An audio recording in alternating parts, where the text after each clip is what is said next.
मैं गरिमा अग्रवाल आप सभी का वंदन करती हूँ, अभिनंदन करती हूँ। आइए आज हम आपको सुनाते हैं सावन सोमवार की व्रत कथा। सावन सोमवार व्रत कथा। एक समय की बात है, एक नगर में एक साहूकार रहता था। उस साहूकार के घर में धन की कोई कमी नहीं थी, लेकिन उस साहूकार की कोई संतान नहीं थी। इस कारण वह साहूकार और उसकी पत्नी दोनों बहुत दुखी थे। पुत्र प्राप्ति के लिए साहूकार हर सोमवार को व्रत रखता था और पूरी श्रद्धा के साथ वह शिव मंदिर जाकर भगवान शिव और पार्वती जी की पूजा करता था। साहूकार की इतनी भक्ति देखकर माँ पार्वती प्रसन्न हो गई और भगवान शिव से उस साहूकार की मनोकामना पूर्ण करने का आग्रह किया। पार्वती जी की इच्छा सुनकर भगवान शिव ने कहा कि हे पार्वती, इस संसार में हर एक प्राणी को उसके कर्मों का फल मिलता है और जिसके भाग्य में जो लिखा होगा उसे तो भोगना ही पड़ता है। परंतु पार्वती जी ने साहूकार की भक्ति का मान रखने के लिए उसकी मनोकामना पूर्ण करने की इच्छा जताई।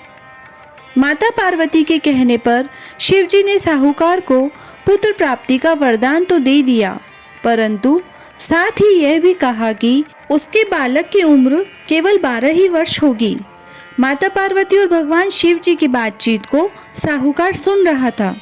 उसे ना तो इस बात की खुशी थी और ना ही गम। वह पहले की भांति ही शिव और पार्वती की पूजा करता रहा। कुछ समय बीतने के बाद साहूकार के घर एक पुत्र का जन्म हुआ। जब वह बालक 11 वर्ष का हुआ तो साहूकार ने उसे पढ़ने के लिए काशी भेज दिया। साहूकार ने पुत्र के मामा को बुलाकर उसे बहुत सारा धन दिया और कहा कि तुम इस बालक को काशी विद्या प्राप्ति के लिए ले जाओ और रास्ते में यज्ञ कराना। जहाँ भी यज्ञ कराओ वहाँ ब्राह्मणों को भोजन कराते और दक्षिणा देते हुए जाना। दोनों मामा भांजे इसी तरह यज्ञ कराते और ब्राह्मणों को दान दक्षिणा देते काशी की ओर चल पड़े। रात में रास्ते में एक नगर पड़ा, जहाँ नगर के राजा की पुत्री का विवाह था, लेकिन जिस राजकुमार से उसका विवाह होने वाला था वह राजकुमार एक आंख से काना था। राजकुमार के पिता ने अपने पुत्र के काना होने की बात को छुपाने के लिए एक चाल सोची। साहूकार के पुत्र को देखकर राजा के मन में एक विचार आया। उसने सोचा, क्यों न इस लड़के को दूल्हा बनाकर राजकुमारी से विवाह करा दूं। विवाह के बाद इसको धन देकर विदा कर दूंगा और राजकुमारी को अपने नगर ले जाऊंगा।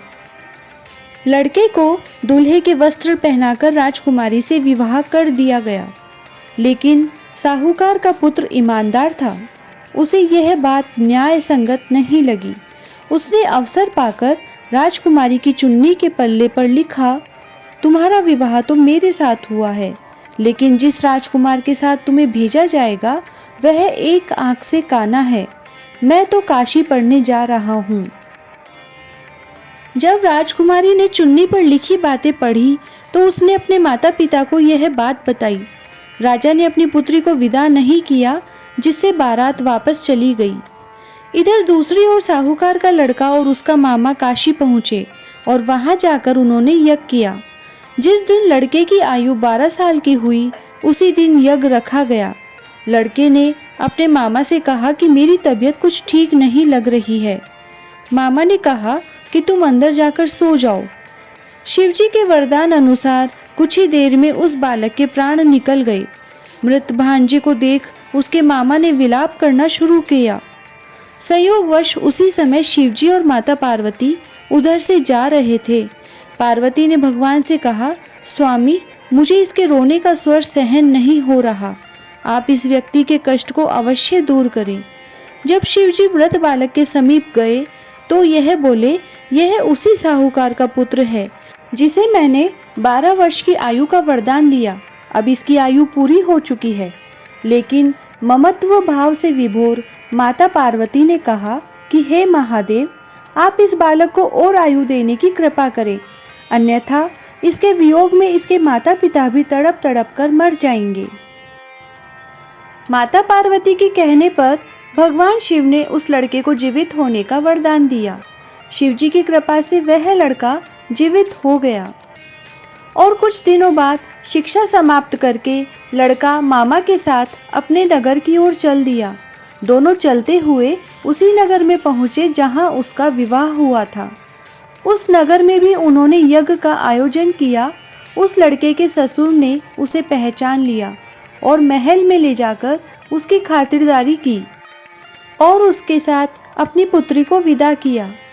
इधर साहूकार और उसकी पत्नी भूखे प्यासे रहकर अपने बेटे की राह देख रहे थे। उन्होंने प्रण कर रखा था कि यदि उन्हें अपने बेटे की मृत्यु का समाचार मिला तो वह भी अपने प्राण त्याग देंगे, परंतु अपने बेटे के जीवित होने का समाचार पाकर वह बेहद प्रसन्न हुए। उसी रात भगवान शिवजी ने व्यापारी के सपने में आकर कहा, हे साहूकार, मैंने तुम्हारे सोमवार के व्रत करने और व्रत कथा सुनने से प्रसन्न होकर तुम्हारे पुत्र को लंबी आयु प्रदान की है। इसी प्रकार जो कोई सोमवार का व्रत करता है या कथा सुनता और पढ़ता है, उसके सभी दुख दूर होते हैं और समस्त मनोकामनाएं पूर्ण होती है। सावन के सोमवार बहुत ही पवित्र माने जाते हैं, इसीलिए सावन के महीने का शिव भक्तों को बेसब्री से इंतज़ार रहता है और इसीलिए सभी बोले ओम नमः शिवाय। यदि आप यह जानना चाहते हैं कि सावन सोमवार कब और कैसे किए जाते हैं, तो उस वीडियो का लिंक हमारे इस वीडियो के डिस्क्रिप्शन में मिल जाएगा। नहीं तो आप हमारे चैनल द मैजिकल जिंदगी पर जाकर भी सर्च कर सकते हैं।